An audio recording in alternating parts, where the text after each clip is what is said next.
Ready? Hi, and welcome everyone to Sarasota Strong's forum for the month of March. We are so happy to have you with us. And we have a great topic today. We're going to be talking about trauma and the foster care system. We will welcome, I want to welcome all of those that are logging on, everyone that knows us or has been around us for a little bit. We want to thank you for returning members and also those of you that are new. One thing, if everyone could please, it's just some housekeeping things we're going to do right quick. If everyone could please keep your mics muted until the end when we have our open conversation, when we welcome everyone to engage in any questions or comments if you throughout the presentation, please put them in the chat and we will answer those at the end. We are recording the conversation, also streaming live on Facebook. So if you don't want to be viewed, you can also turn your camera off if anyone doesn't want to be recorded. But we do this so that you can come back and share it with other people that weren't here as well. Tell you a little bit about me, and then I'm gonna tell you about Sarasota Strong. I am Helen Neal, and I'm one of the founders of Sarasota Strong. I've been with them before Sarasota Strong was even birthed, and I am do the trauma healing. I'm a level 2 trauma healing professional, and I do the healing parts. I do the letting go of a traumatic past. I work with parents. I work with Sarasota Housing. I've been working with some kids as well as the parents there. I've worked in churches and in the community. I've done quite a bit of work in Sarasota. I've also done some work, my own personal life. I'll just tell a little bit. Foster care, I was so excited to even be a part of this because I am a foster parent Pacific. I met a little girl when she was 2 years old in the battered women's shelter, and mom ended up getting back in her bad relationship, and I ended up getting her as a foster parent Pacific. But I'm happy to say that she's my 34-year-old daughter now with 2 grands because I ended up adopting her at age 7. So this is really near and dear my heart. I've kind of experienced it. I saw the trauma that she went through. So I'm looking forward to this conversation. A little bit about Sarasota Strong. It's a growing group of Sarasota County neighbors committed to learn about trauma and responding to its impact. Our mission is to promote community-wide trauma awareness through healing, education, action, and leadership. Be a part of this conversation and join our monthly community forums like this one to become part of our trauma informed. The other thing our vision is to create a community that cares for itself. So what can you do? And that was that part. You can be a part of that conversation. We'd love for you to join us. You can join by going to our website, www.srqstrong.org, or email us at sarasotastrong@gmail.com. And our topics are driven by you. So if you have a topic that you really feel heavy in your heart that you want us to talk about, please send those emails in to us or let us know so that we can have those conversations. Okay, that's it. So let's talk a little bit about tonight's presentation. It's focused on overcoming trauma in the foster care system. All right, and I told a little bit about my story about how I'm a part of that, and I've been in that seat as a foster parent, Pacific, for a young lady. But we have some awesome speakers here tonight. I'm glad. I'm going to introduce all of them, and then we will go into our presentation. First, I'm going to introduce Chelsea Hernandez. Chelsea is a licensed clinical social worker and the clinical director at All Star Children's Foundation. With over a decade of clinical experience working with children and families in a variety of intensive outpatient settings, Chelsea brings a trauma-informed and client-centered approach to working with staff, clients, and families, promoting healing through relationships, fostering hope, and enhancing autonomy. Nathan L. Scott III is our next speaker. Nathan is currently the Child Welfare Policy Coordinator with the Florida Department of Health for Florida's 12th Judicial Circuit, which serves DeSoto County, Manatee, and Sarasota counties.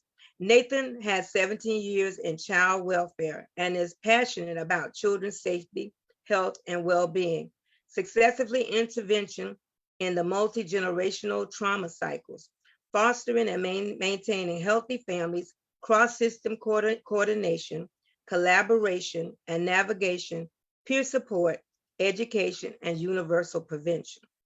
Our next speaker is Kristin Hoffman. Kristin is Chief Program Officer at All Star Children's Foundation, also known as ASCF, an agency dedicated to improving the lives and outcomes among children and families with child welfare involvement.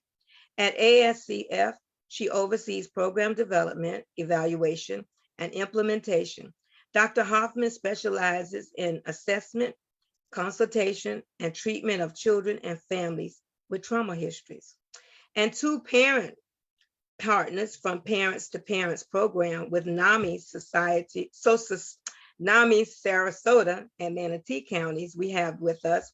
And that Sonia Johnson recently started working at the Parent for Parents program as a parent partner coordinator.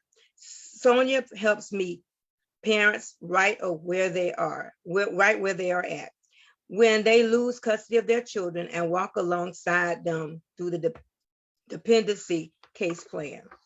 Blake Nethery, I hope I did it right, is currently the program coordinator for the Parents for Parents program with NAMI, Sarasota, and Manatee counties. In her position, she assists families who have lost their children and who are currently involved in dependency care for providing ongoing mentoring cases, tips, and resources. So we have a wonderful group of speakers, and we're going to start off with Nathan. He's going to be our very first speaker. Nathan is to discuss foster care, child welfare overview. So I will turn it over to Nathan.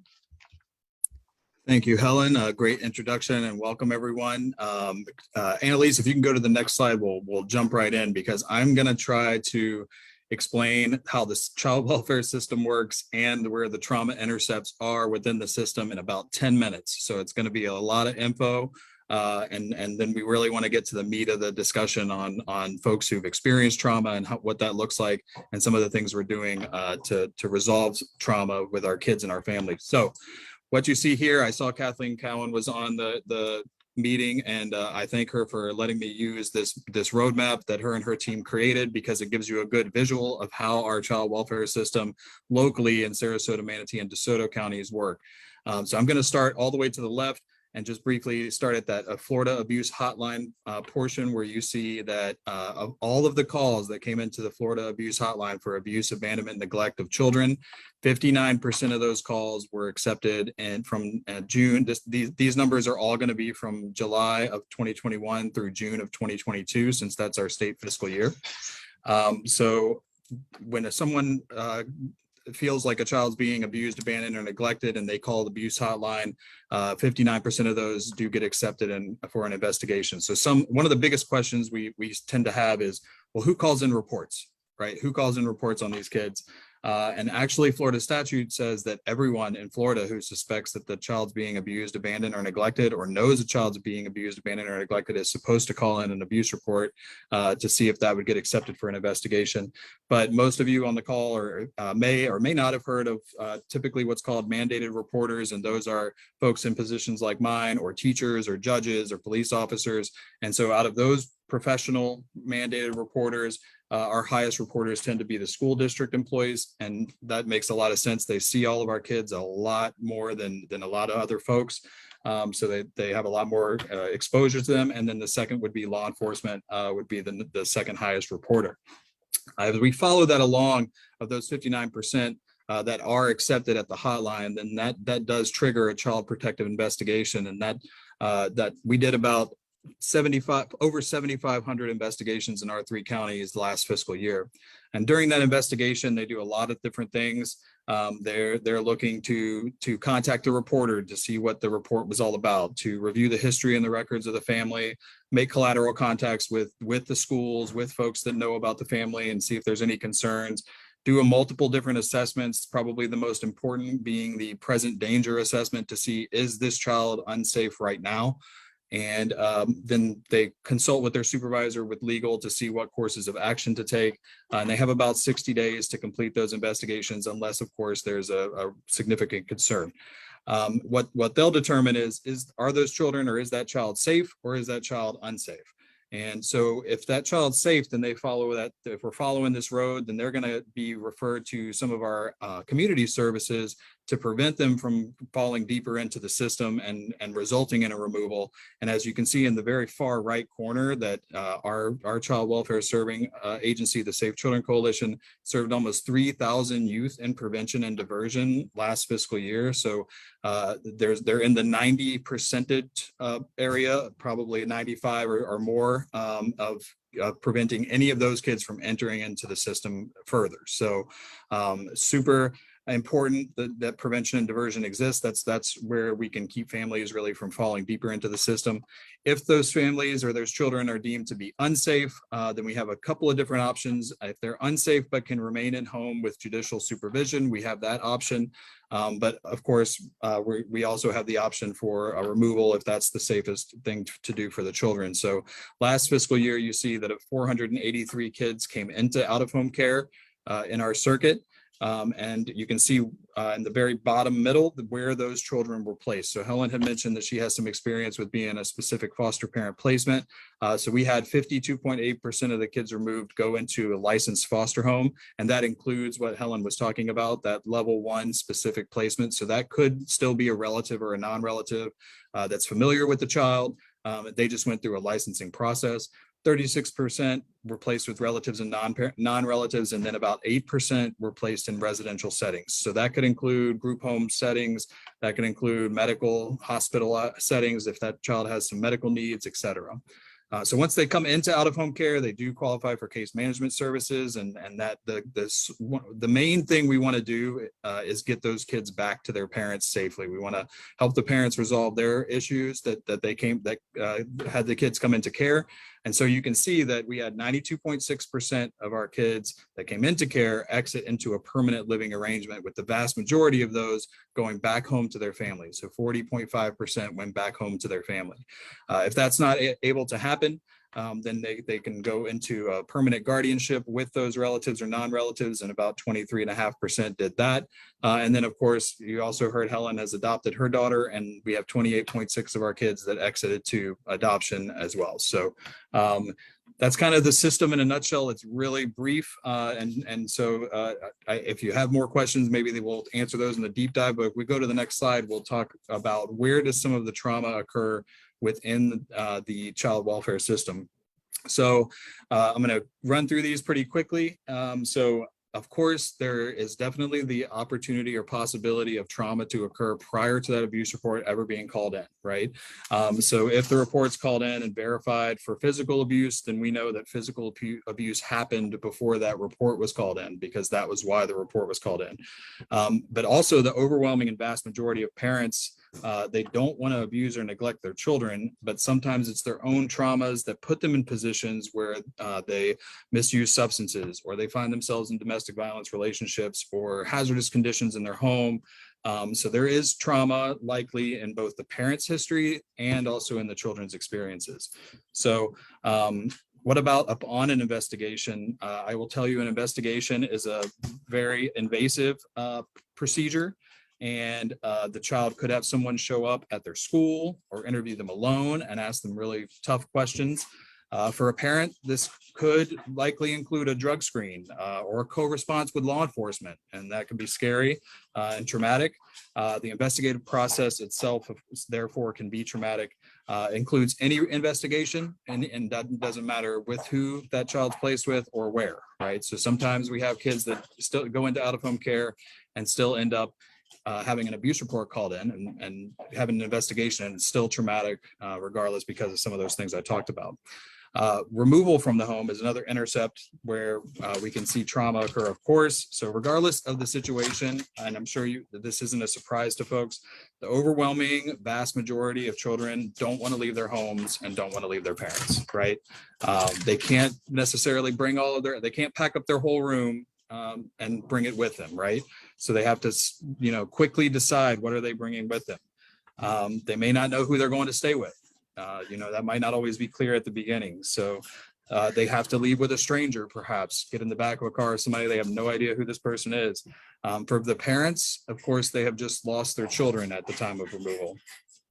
Additionally, when we look at some system things, loss of custody results in loss of Medicaid and other benefits for the parent that they may have relied on for survival, right? So that's a traumatic experience in and of itself. And also at times siblings are separated, which is another significant trauma for all the children involved. So then there's the opportunity, I shouldn't say opportunity, but the possibility of multiple placements during an out-of-home care episode. So what do I mean by that is that maybe the first placement didn't work out and we have to move the child to another home. Maybe they were placed in foster care while we waited on a relative out of state to be cleared to have that child come. So every placement move can be traumatic. It affects their attachment, especially if they're young. They usually lose some items because they didn't bring that many of them in the first place, right? But they usually, they might lose some items. They may not know again where they're going or who they're going to. Could be farther from their hometown and their parents. And I have stories of kids when I was a caseworker that the farther we got from St. Pete, where this one young man was from, the more anxious and angry he would get, so the farther away to places unfamiliar. And sometimes it does happen, unfortunately, without a transition at all because of certain situations. So multiple placements is another possibility where trauma occurs. Long-term foster care. So kids who kind of come in and then just linger in foster care without finding permanency. As you saw, we had a good 96.2% of our kids find permanency, but the other 4-ish% did not find permanency. So that means they could have aged out of foster care. And research at the Carey Institute at the University of New Hampshire finds that children who live in long-term foster care experience higher rates of behavioral and emotional problems compared with their peers who are not reunified with their families and are adopted.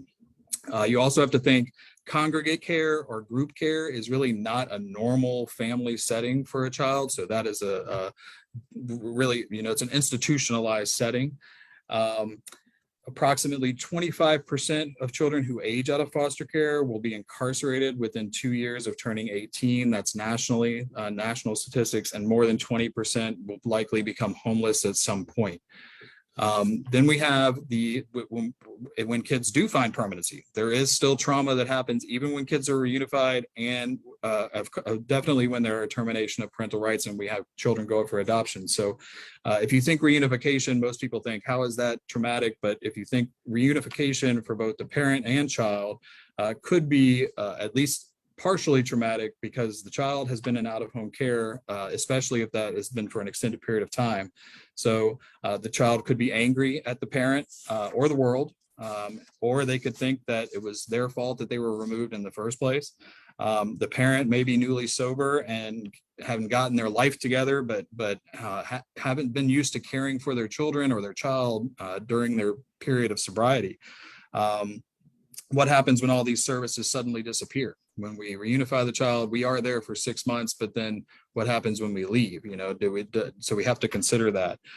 Termination of parental rights is, of course, another terribly traumatic experience that puts a child up for adoption. Parent loses their legal rights to the child.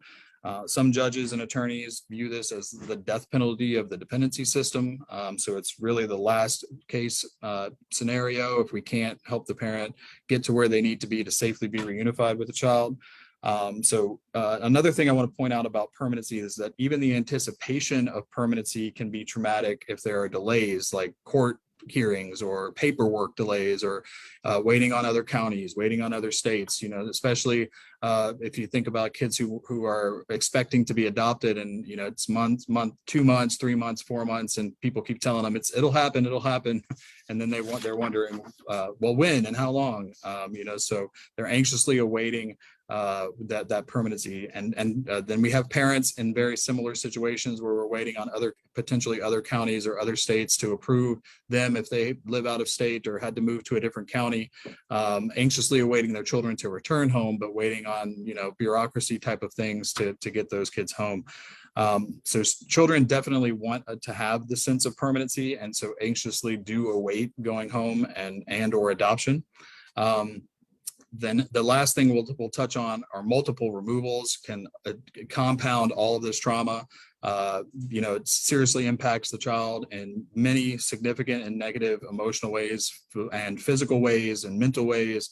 And one thing I didn't put on here that I would definitely want us to consider is what about our direct service staff? And vicarious trauma and compassion fatigue, because I'll speak from experience when I came in my very early 20s, and I'm hearing a lot of traumatic stories from different families and kids and parents and grandparents and foster parents. It's a lot to hear and to hold on to. You take that stuff home with you. So we definitely have to consider that there is trauma also for our staff that are working with all of these families. But I will say that there is hope. And we know, as you saw on that first slide, that prevention works. So the farther upstream we go to prevent families from coming into these services by helping them not reach crisis levels, then the less likely that we can avoid some of these situations that you see in front of you. And I think what you'll see in our next presentation is that parent engagement is one of the keys to success. So if we do remove a child, the more we can effectively engage the parent, the more likely they are to visit with their child, which is a key predictor of reunification. The more frequent visitation is a good predictor of whether or not that child will go home. If we can help them attend their court hearings and progress through their case plan, we can help them hopefully exit the system for good. And so one of the things we've seen is that we have just not done as a system a really good job of engaging parents. So if we look at statistics, about 31% of our cases are deemed to have quality parent engagement. And our target is 95%. So one solution that we're exploring and that you'll hear about next is peer support. So I'm going to pass it along to Parents for Parents to talk about their experiences and what they're doing in the community.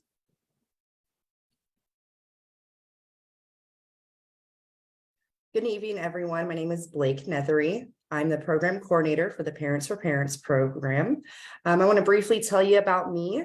I experienced trauma in early childhood into my adulthood. I was sexually abused as a child. I was an addict for 12 years, homeless, prostitute. I've overdosed. When I was 22, I found my father dead in my home.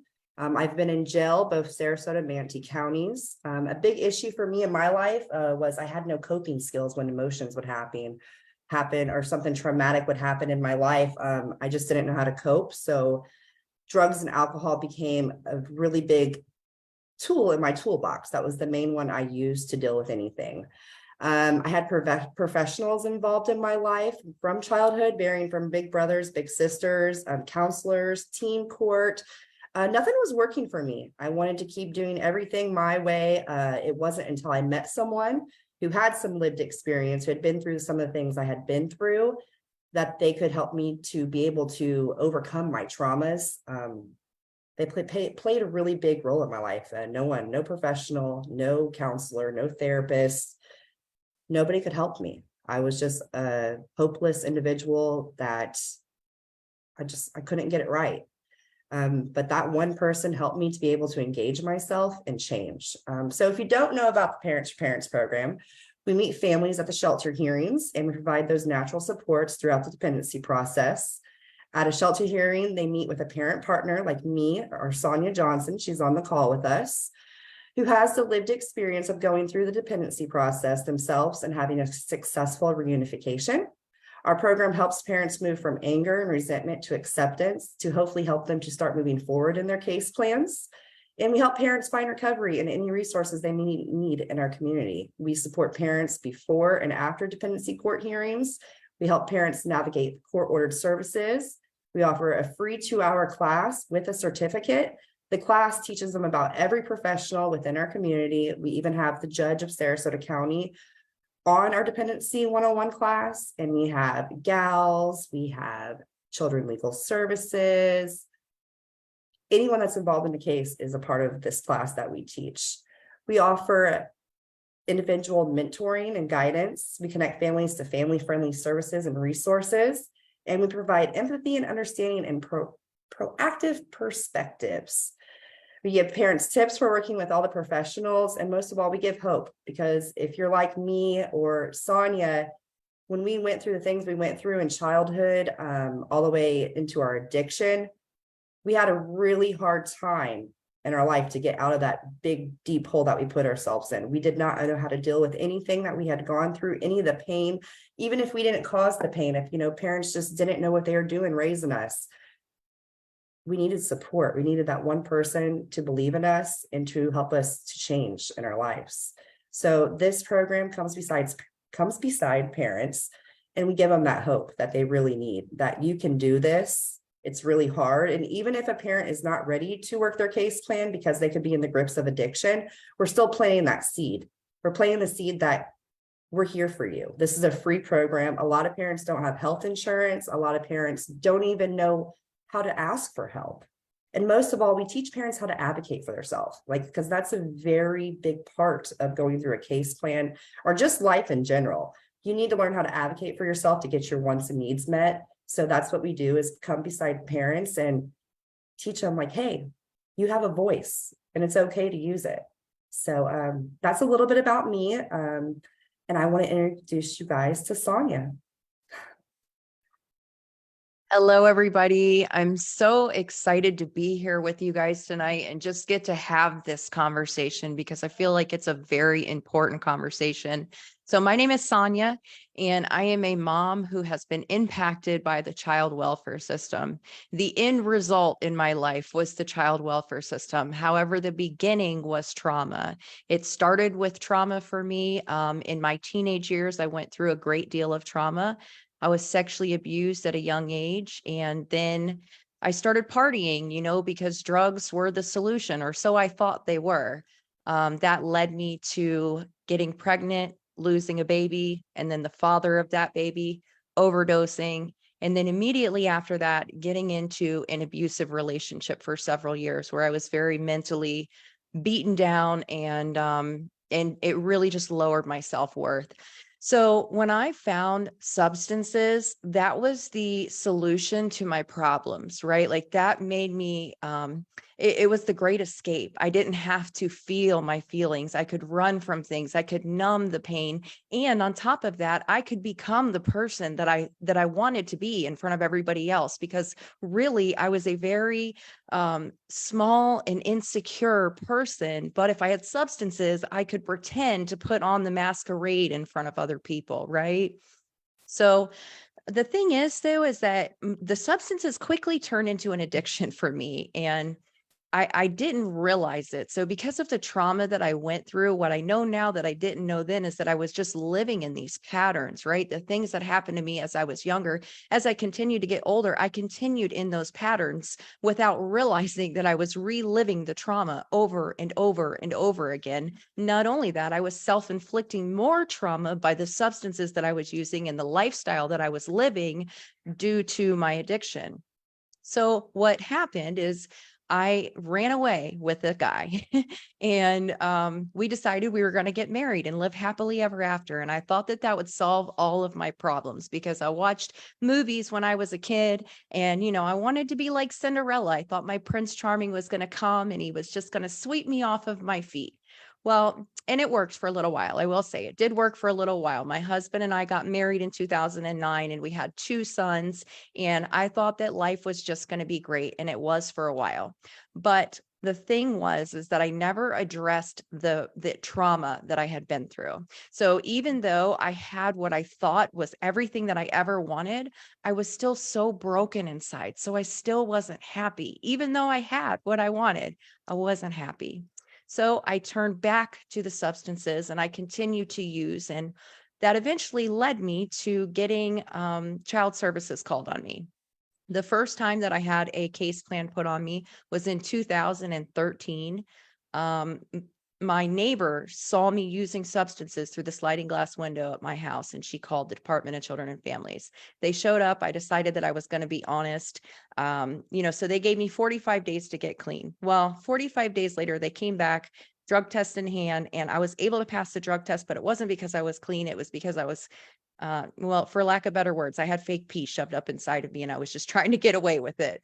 So I did get away with it until 5 days later, and I got caught in a domestic situation with my husband, and my kids were around. So we had Department of Children and Families called on us again. And that started a non-judicial case plan, which I tried to work the case plan, but what I never tried to do was deal with the trauma and stop using. So 8 months into what was supposed to be a 6-month non-judicial voluntary case plan, they asked me for a hair follicle test because I was faking all of my drug tests, and they knew it, but I wouldn't admit it. So at that point in time, I sent the kids to go live with my mom because I knew that if I didn't do that, that they were going to wind up going into foster care. And I knew that that was just the best decision for them. But what that did to me was that made me hate myself because I couldn't stop using for my kids. And because I couldn't stop using for my kids, I continued to use to escape the pain. So I continued in that pattern. And that eventually led me to some really dark places, to a place where I just didn't matter what I had to do to get more. It almost killed my husband in 2016. He had endocarditis, spent 6 months in the hospital, kidney failure. He was on dialysis. It was a really, really scary time in our lives. And then we went our separate ways because he got in trouble. So that sent me further spiraling into addiction, where it just didn't matter what I had to do, who I had to do, who I had to hurt, who I had to steal from, who I had to, it just didn't matter anymore. I didn't want to live, but I didn't have the courage to kill myself. So I just continued in that pattern of addiction. And every day I would use against my own will. I didn't want to live that life anymore, but I couldn't stop using even though I wanted to. So in 2018, my help finally came, right? I wound up getting arrested, and I got charged with some felonies and a misdemeanor. And it was on my birthday that I got arrested. And I was so mad at the cop for arresting me on my birthday, but you know what? It was the best thing that ever happened to me. And I'm so grateful for it when I look back on it today. So from 2018 until 2019, I went through this pattern of going to jail, getting out of jail, using, going to jail, getting out of jail, using. And during that time, I was on probation, and I took a drug test at the probation office, got caught trying to falsify a drug test at the probation office, and my probation officer called the Department of Children and Families on me. So that started a judicial case plan. And for the first 5 months of my case plan, I ran because I was scared, because I didn't know how to face myself or my problems. So I just ran, and I continued to use until eventually everything just came crashing down on me all at once. And I couldn't run from my problems anymore. I was being arrested on my second violation of probation and getting sent to jail. I was not getting out of jail this time. They weren't going to release me. I had no bond. The day after I got there, the Department of Children and Families showed up to give me a drug test to strengthen their case against me. And it was just the worst feeling ever. And I didn't have the one thing that I had had the whole rest of the time, which was the substances to numb the pain, right? And I had to sit in that moment. And that moment now I'm so grateful for. I call that my gift of desperation. And while I was in jail, I heard peers that came into the jail, and they told me that they had been in my shoes, and I found some hope in that there was another way to live and that recovery was possible. And at the very last minute, when I went to court, I was supposed to take an offer to go to prison for 20 and a half months. But at the very last minute, I got grace and opportunity to go to treatment. And in that moment, when I got that chance, is where I found the willingness to do whatever I had to do to make this work, right? So I went to treatment. I finished the treatment center. I did all of the things I was supposed to do. I worked really, really hard. And on April 8th of 2020, I got an apartment in February. And then 2 months later, April 8th of 2020, I finally got to bring my kids home after not having them in the home with me for 6 years. And something Nathan said earlier that I just want to touch on, it was supposed to be the most magical moment in the world, right? But it wasn't, because I didn't know how to be a mom, because I hadn't been the mom that whole time. Even prior, when I had them, I wasn't present. I wasn't sober. So it was really hard for me and for them. They didn't trust me, and I had to earn their trust back. And today I can tell you that things are really, really amazing. We have a great relationship. They've been home with me for almost 3 years now. But it's the community support that helped me get to where I am today, right? The peers that helped me get to where I am today, and collectively the judicial system and the child welfare system. So yeah, thank you guys so much for letting me tell my story. And if we go to the next slide, we're going to show just some highlights of what we do at the Parents for Parents program. Do you want to take over, Blake? I've already touched on it, but it says Okay. here. just so what we are as a program though, and we offer that ongoing support to parents. So if you know a mother or father who is involved in the system and they need support, please have them reach out to me or Sonia, because we would love to help these families to be able to reunify again. So I guess I will pass it on. Okay. All right. Thank you so much, Blake and Sonia and Nathan. It's so exciting to have such awesome partners in our community doing some really great work. I am going to talk a little bit more about trauma. Nathan kind of got us started already in identifying kind of when trauma can occur, but we wanted to take a moment to really kind of dive in a little bit deeper into what is a traumatic event. So defining it, looking at a traumatic event, it's different from your typical stressful or upsetting event in a few different ways. So when we look at a traumatic experience, it's something that actually exposes, thinking about a child to actual or threatened death, serious injury, maybe sexual violence, or an event that happens to the child or a close family member or a friend. This threatens the life and the physical integrity of the child or somebody critically important to the child. And it's really important to kind of remember that perception is key. So if the child is believing it, then that's what we want to go with as well, that perception.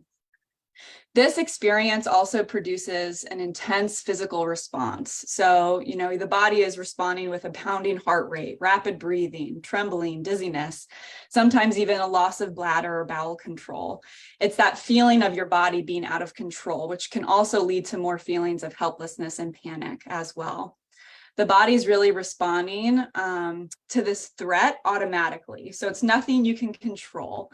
And again, that elevated heart rate, maybe that faintness, this release of stress hormones, which can include adrenaline or cortisol. And this physical response can be really terrifying for the child. It can feel like maybe the danger, the trauma is outside, but maybe inside all at once, which is really scary. Nathan also talked about a few different types of trauma, and we'll just go over a few briefly. Some traumas would be an acute trauma. So that would be maybe a single event that might last for a specific period of time. So some examples of an acute trauma might be a dog bite, might be a car accident, a witness to a crime. Other traumas might be chronic in nature, and that could be experiencing something over an extended period of time. So that could be something like physical abuse or sexual abuse. Or it could even be multiple different traumatic events that are happening over this span. And these effects of chronic trauma, they build on one another. The brain and the body of a child who've experienced chronic trauma for many, many years might really respond differently to a scary event than a child who's not experienced trauma before. A child who's experienced chronic trauma might oftentimes be overwhelmed by each of those traumatic events that follows and more convinced potentially that the world is really not a safe place. Also, a really common type of trauma is neglect. And this is one of the most common reasons why children are removed and placed into foster care. So when we think of neglect, it's actually defined as the failure to provide for a child's basic needs. And if we think of neglect as maybe the absence of something good, it might not necessarily seem so traumatic. But I would encourage us to think through, as an experience of a child, especially a young child, who's completely dependent on an adult for care.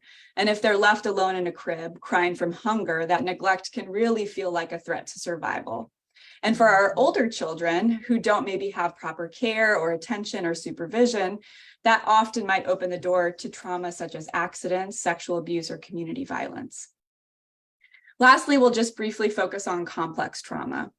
And complex trauma really describes both the child's exposure to multiple traumatic events and the long-term effects of this exposure.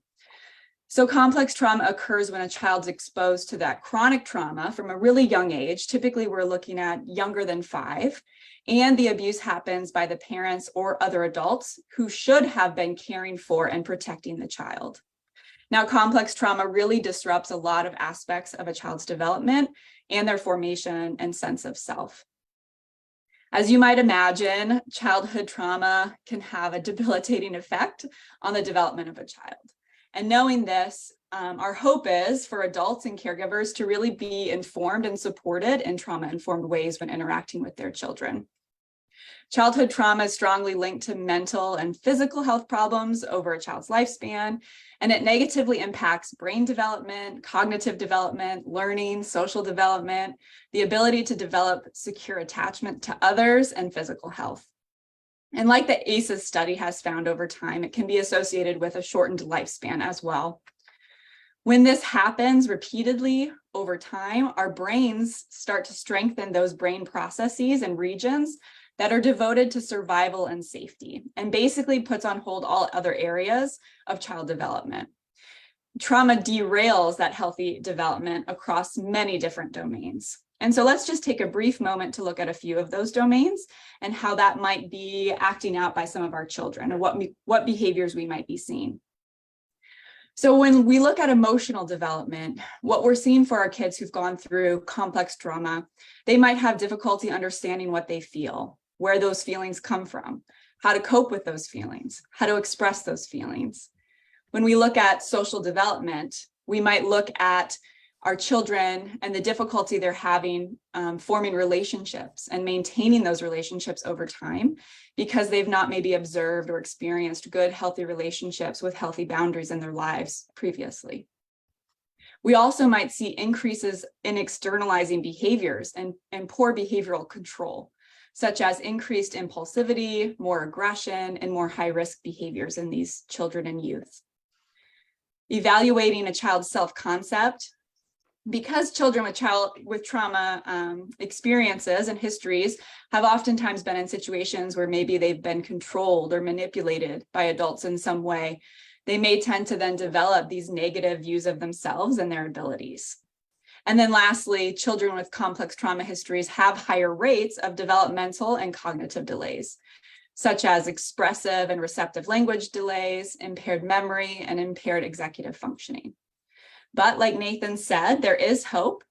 And on the next slide, we'll talk about a few ways that we can build resiliency despite some of the adversities these children face. So looking at protective and risk factors, there's a lot of variability in how children develop and respond in the face of trauma. And a lot of this is due to their risk and protective factors within the child, their family, and the community they reside in.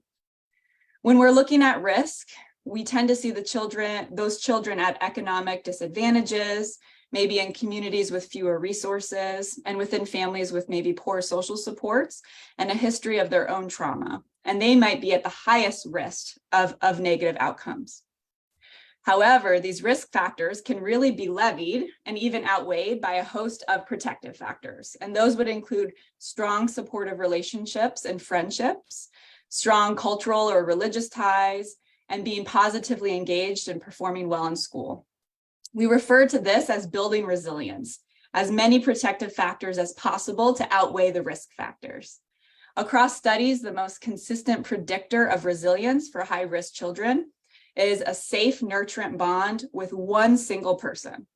All it takes is one person to be consistently present, stable, and supportive to help children feel safe and cope with their situations. We also talk a lot about the power of relationships. So relationships are crucial components to a child's recovery from trauma. Therapeutic trauma interventions that recognize the importance of relationships and spend a lot of their time with caregivers and children together, caregivers alone, and then work on building up a positive relationship tend to have the best outcomes.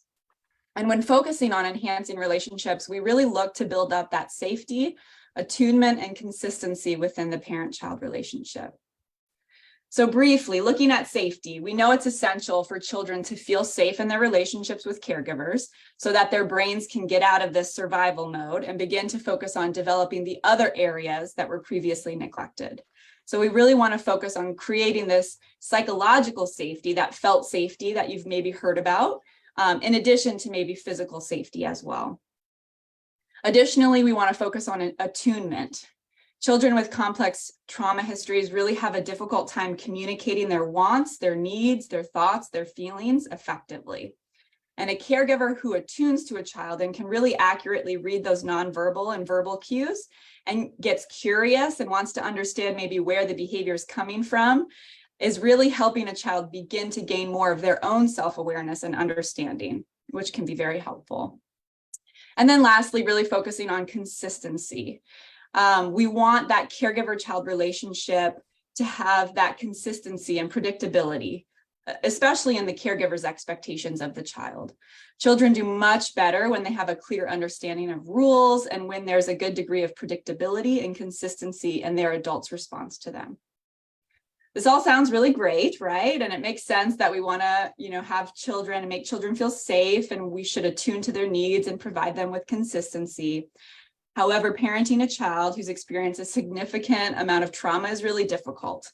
And it's really important to ensure that our children are being paired and matched with trauma-informed and trauma-trained clinicians that can provide accurate trauma assessments to provide the correct treatment, recommendations, and to really fully engage in treatment modalities to provide the best outcomes. Kristin will share on the next slide a little bit more about how we're trying to do this in the community and within our agency at All Star Children's Foundation to support our children and youth and their families that have experienced trauma. Thanks, Chelsea. I just want to take this opportunity to thank Sarasota Strong for this invitation tonight. And I get the pleasure of sharing about All Star Children's Foundation and all the work we're doing here in Circuit 12. So up here on this slide is our beautiful campus and facilities. We're located on 17th Street here in Sarasota. We are a foster care campus of 6 single-family, independently licensed foster homes, which are shown down here in the picture on the bottom right of this slide. So foster parents leave their homes and move into ours. They live in our homes rent-free and accept placements of children between the ages of 0 to 18 who are entering foster care. And in exchange, they agree to work closely in collaboration with us to implement best practices and programs. And they also contribute data and feedback to help us study the impact of our programs and approaches. Our census on campus is ever changing. We have kids coming and going, but currently as of today, just to give you some perspective of the number of kids we're serving, we have 17 foster children on our campus.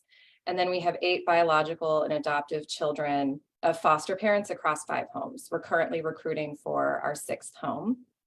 Overall, our mission is to improve the experiences of and outcomes among children and families with child welfare involvement. We are closely studying what we're doing so that ideally we can share some of our results and findings with community partners and ultimately improve the trajectory of families with intergenerational patterns of trauma and abuse. Shown in the top left of this slide is our on-site pediatric mental health treatment and research facility, which houses our multidisciplinary team of trauma-informed providers. Currently, we have mental health clinicians, child welfare case managers, a psychologist, psychiatric nurse practitioner, speech language therapist, and occupational therapist as well on staff. All these providers have advanced training and expertise in trauma, and they all work closely together to ensure that we're meeting the needs of children and families. Currently, we serve the children who are living on our campus, and we also have a growing outpatient practice for children and families in the community with foster care involvement.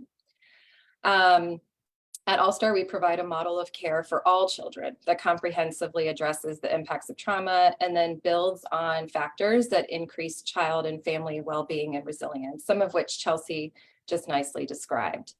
Our major areas of intervention include evidence-based mental health therapies, foster parent training and support, birth family engagement, and collaboration with various service systems. We additionally offer enrichment or extracurricular activities like art, music, and sports to boost child self-esteem and resilience. In the last few minutes of this presentation, I just want to highlight a couple of our programs that I think are really meaningful given tonight's discussion, and I think kind of set us apart from others. The first is our evidence-based clinical interventions. So as Chelsea mentioned, It's really important to have a thorough mental health assessment. And all of our services begin with a thorough mental health assessment that focuses on trauma and really understanding children's trauma experiences and adversity and how that impacts their day-to-day functioning. So this really allows us to identify the best therapeutic approach and clinician for a particular child and family's needs. So on our staff, we're very fortunate to have clinicians with advanced training and certification and evidence-based treatment models for childhood trauma. So evidence-based means that these are approaches that have been shown through research to be effective with a particular population. Chelsea just talked about the power of relationships. And I think you heard that through Sonia and Blake's presentations as well. At All Star, we strongly believe that trauma is healed through relationships, and we are supported in this belief through research. So every child receiving clinical services with us, either on our campus or through our outpatient program, we require that their current caregiver is involved in sessions in order to learn about trauma and how to support children's progress at home. Another really important area of our model, again, that was highlighted by our parent partners tonight, is birth family engagement. We work really closely with our foster parents to develop strong, supportive relationships with our birth families. And our clinicians and case managers are on the phone constantly reaching out to family members of kids so that we can work with them to foster healthy, safe adult-child relationships. We encourage really frequent contact between children and their birth families. And as I mentioned, we as staff and our foster parents really regularly reach out to birth parents to share about children's needs as well as their successes. So when kids make the honor roll, when kids make a sports team, our foster parents are sharing that information. And we've seen this high level of engagement with birth families lead to aunts, uncles, and grandparents stepping in to support birth parents, as well as reunification of birth parents with their kids, which is the goal of foster care. And then just the last area of our model I wanted to highlight really briefly is our work in collaboration with various systems.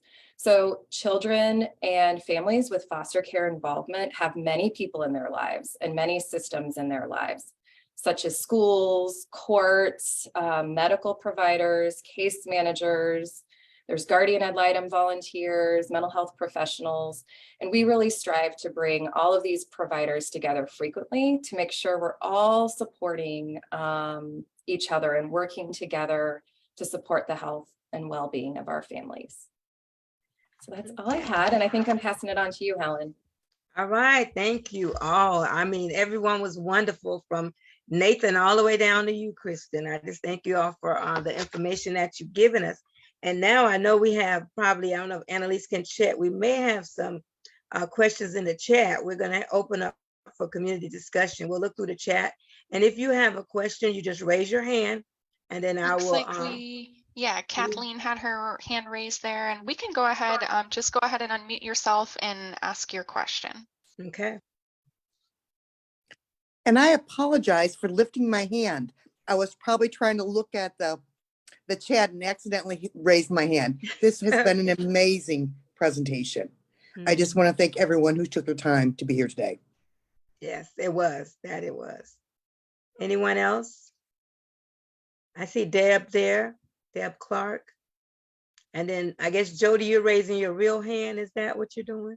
Okay, you'll be after Deb. Go, Deb. You can unmute. Yes, I want to go back to the Sonia and Blake. Do you have information about your program? Is this only in Sarasota? Is it available for Manatee County? Where are you located? I have a family right now that the parents could really use some help. So we are only in Sarasota County right now. We have hopes to be in Manatee County by the end of this year, hopefully. But I can send you my contact information. I'll put my email and phone number in the chat for you. Okay, great. Thank you. Appreciate it. Yeah, we actually have support groups that someone in Manatee County is welcome to attend. We do some on Zoom and we do them in person as well. Okay, yes. Any information you can give to me be great. Okay. All right, Jody. Hi, this question is for Chelsea. Hi, Chelsea. That was wonderful information. I serve as the lead school social worker for the Sarasota County School District. And of course, we have, are very involved with children in the foster care system. I was really excited to hear all this information on All-Star. I've heard it mentioned. I didn't know that much about it. I was very aware of Everyday Blessings back in the day that also did group, kept sibling sets together. But I was wondering, would it be possible if I had a small group of the school social workers that we could come and do a tour? We would love that. Sure. And I know too, we're actually doing maybe a few things coming up at your summer institute. Yes, yes. Yeah, but we would love to partner and help you kind of understand our campus and services better too. Yeah, like we sit on, on the ESSA meetings and different things like that with the students, and I've heard about it, but to really own that knowledge, it would be great if we could do the tour, and then we can talk from firsthand experience and knowledge about what you offer. So Yeah, sure. Can I reach out to you by email? Yes, I can also put my contact info here in the chat for you. That would be wonderful. Thank you so much. You're welcome. Okay, is there anyone else? And thank you, Jody, for mentioning Everyday Blessings. I know Sister Kara personally, and I lived at the Village for, she has also, similar to what you all have, foster care and seniors and adults that live at what's called the Village here in Tampa. And besides Everyday Blessing, and I was proud to be one of those foster grandparents to about 50 kids as I lived there for 4 years. So that is wonderful. I'm glad that there's something else. Thank you. All right, Andy, I see your hand raised. Yes, I see that that Gracie and Dennis McGillicuddy are on the Zoom, and I just want to say thank you. They were a very major part of getting this new program starting, and it is such an amazing resource for our community. I just wanted to do a shout out to the two of you. So thank you. All right, thank you. Anyone else? Was there anything else in the chat? I see Kristin's hand. Is your hand raised? Oh no, she looks like she's just applauding there. I see Brenda waving. Okay, go ahead, Miss Brenda. You can unmute yourself. Okay, I work with Healthy Families. We have 2 families right now. One of our mothers she aged out of foster care. She is pregnant. She does not have the baby yet, but I didn't know if there was if the mentoring program, if you all help them before they get to that point where they're a mother or anything, if there's a way to hook up for that. And then as well, we're working with one mother who is Spanish. She does not speak English at all, whose child is in foster care. The baby's approximately a year old, and she is due to have another one any day now, which I would not be surprised that they remove. And I didn't know if y'all had Spanish speaking people that could maybe walk alongside her. Okay. Brenda, for your first question, so here at NAMI, that's who we were employed by, which is National Alliance Mental Illness. We do have a family navigator. Her name is Sarah Miller, and she might be able to help that mother that's currently pregnant. And number 2, the second question. So we don't have anyone employed that is Spanish speaking. We do have someone at NAMI that does speak Spanish. And also we do know somebody that's been through the system that speaks Spanish, but they're not engaged in our program to be employed. But they are kind of on standby that if we needed to utilize them, that maybe they'd be willing to offer some help, and they do speak Spanish. So hopefully that answered your question. Okay, can I get Sarah Miller's contact information? I dropped my email in the chat. If you want to, do you have an email?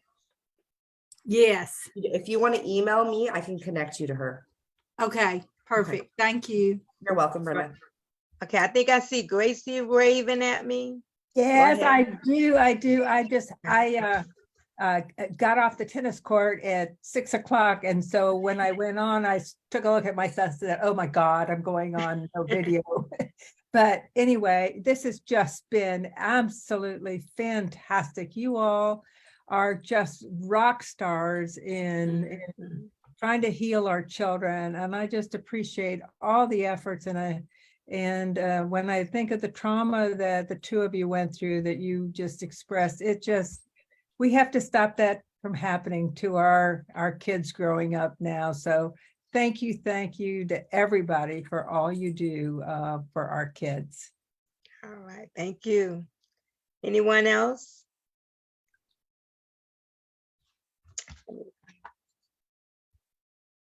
Oh, and I see a Kristin, question here saying, I'm so proud of you. And you too, Chelsea. I thought I saw something in the chat. Did anything else come up in the chat, Annalise? I see, it says, is there anything like this for families where parents can have intense support, not have to work, if they could just engage in the program to heal their families? Did that come from? That came from Sarah. Brenda, Okay. actually, if you look in your chat, Sarah added her email into the chat and her phone number. So if you'd like to reach out to her or have that mother reach out to her, she would love to help. Okay, so that was Brenda's question earlier. Right. Okay. Oh, okay. Gotcha, Yeah. gotcha. All So right. I think Sarah asks a really good question there. I do not know of anything. I see Andy says that's a great question. That is a really good question, and something that we could definitely explore. I did see a question up a little bit higher from Leslie about trauma assessments. Do you see that one, Annalise? I see it now, yes. So it says, can you please recommend details of trauma assessments that help to identify specific needs of children and inform bespoke interventions? I can help answer this. I think the important piece of a trauma assessment, there's two pieces really. One is what have you been through? So it's helping us really understand a child's experiences. So children are asked, has there ever been a time where you didn't have enough food in your home, for example? So there's a number of different questions we might ask to see what a child has been through. Then there's one other step, and this is another step that we often don't necessarily see. It's how has that experience impacted you, or how have those experiences impacted you? So as all the different areas Chelsea mentioned, we really look at then, are there symptoms of something called post-traumatic stress, which we didn't really get into today. But is the child avoiding certain reminders of some of their traumas? Are they reliving some experiences? Are they triggered or reminded by different experiences? Do they have trouble understanding, recognizing their emotions, calming down? Do they have sleep issues? So there's a number of different symptoms that then we look at and we try and tie to the trauma experiences the best we can. I will say there's a lot of challenges with trauma assessment. One of the hallmarks of post-traumatic stress is avoidance. So people don't like to talk about it. People don't like to recognize and say what they've been through. So some of our kids, it's a challenging experience because they may deny all these things despite us really knowing they've been through these things. So sometimes we don't just rely on their word, but we look at records. We talk to people who know them. We talk to current people in their lives to see how they're functioning. So there's a lot of different pieces that really go into that. And I hope I answered your question, Leslie. If you're looking like for specific measures, Chelsea and I could follow up with you and give you a list of measures that we typically use or ones that we found that we really like. Okay, thank you. I see Andy's hand is raised. You know me, always full of questions. I want to go back to the issue of the family trauma. I'm wondering to the All-Star Children's Foundation folks, as well as to Nathan and everybody actually. I know you're seeing plenty of trauma in the families, in the birth families, and probably in some of the foster families. What's your experience in helping them understand their own trauma, making referrals, and are there resources out there to help families become better capable of taking care of the kids? That's such a big piece that I don't think we didn't have enough time to really get into that in depth today.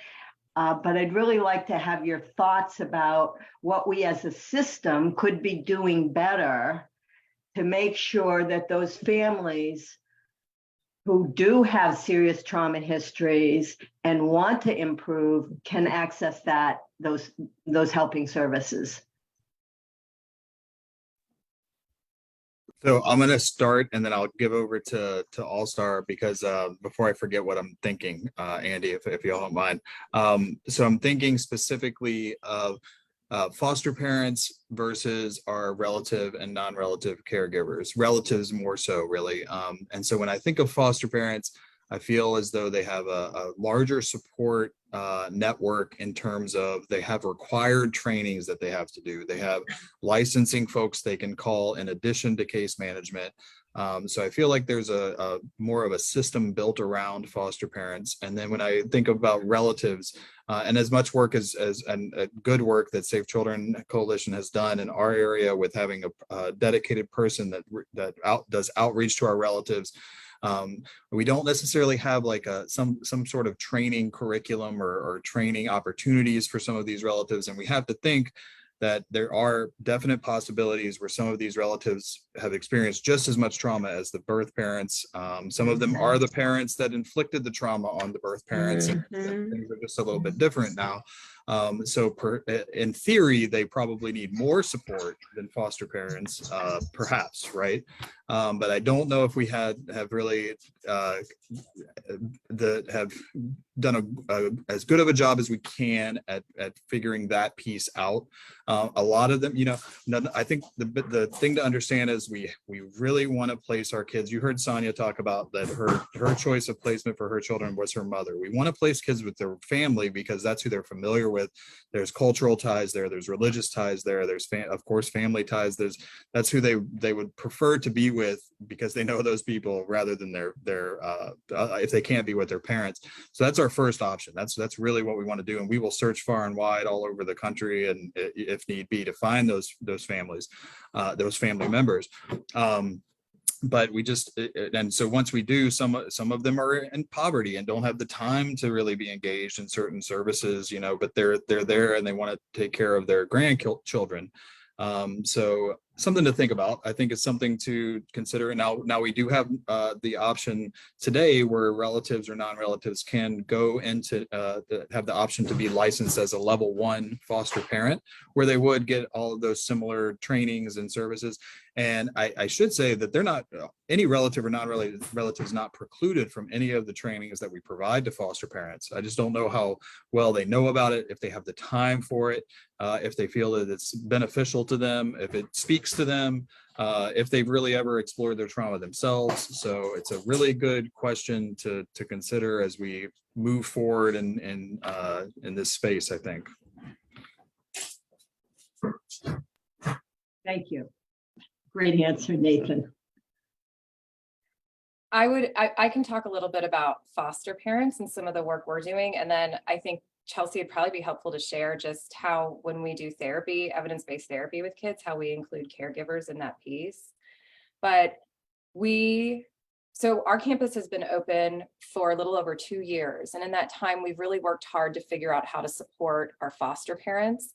And what we found is we provide things, so like free rent, and then they get help with a variety of other kinds of like daily hassles and stresses in our lives. And I think what it came down to at the end of the day is the trauma piece that just exists in their world. And so we can support the foster parents all we want. We can give them childcare. We can give them all of these things, but trauma exists in their lives and is impacting them. We know most of the people on this call and in this world have experienced trauma. So we just go into everything assuming that that's part of someone's history. But with our outpatient population and with our foster parents on campus, we provide a lot of support, and we're still hearing about a lot of stress. And so what we did is engage an adult provider who's really skilled in trauma treatment. And we have several foster parents that we're working with right now who are engaged in individual therapy and really working through just stress, understanding trauma, how it's impacted their lives and parenting. And we've had such really great positive feedback for that. So that's one area we didn't think we would necessarily find ourselves going to. But foster parents are, despite all the training and support they get, they're people too, and they're impacted by trauma. So that's been really nice. And I could jump off of more of like the trauma treatment. So we talked like just briefly about some evidence-based trauma treatment and how to be able to find a clinician that is performing trauma assessments, to be able to provide, a trauma-focused modality to work with a child and their family. And the research and evidence shows us that good clinical practices have a very strong caregiver or birth parent component. And I know, we've done quite a bit of work here in the community, and I think that is a challenge across the board, is to consistently see that, us as clinicians are actively involving caregivers consistently in our sessions. If you're looking at like a trauma-focused cognitive behavioral therapy, which is an evidence-based practice that we would utilize with children, a lot of times looking at our child welfare applications, the recommendation would be a half hour with the child and a half hour with the caregiver.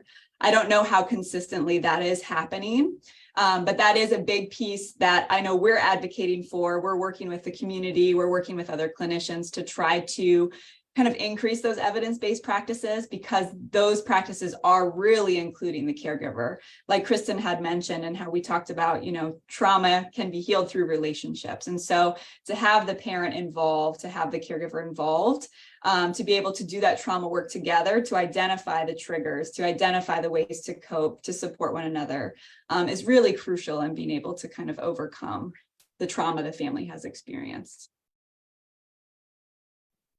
One more thing I'm going to add after hearing what Kristin and Chelsea had to say is, when I think about our parents, I think that the beginning is what of engaging them in their trauma history and helping them heal is really what we have with Parents for Parents. It's like the tip of the iceberg is helping them have someone there who's experienced something similar, so they don't feel like they're the only person in the world that's done these terrible things, and that there is these two women have healed themselves. And how did they do it? I'm curious. I'm a parent.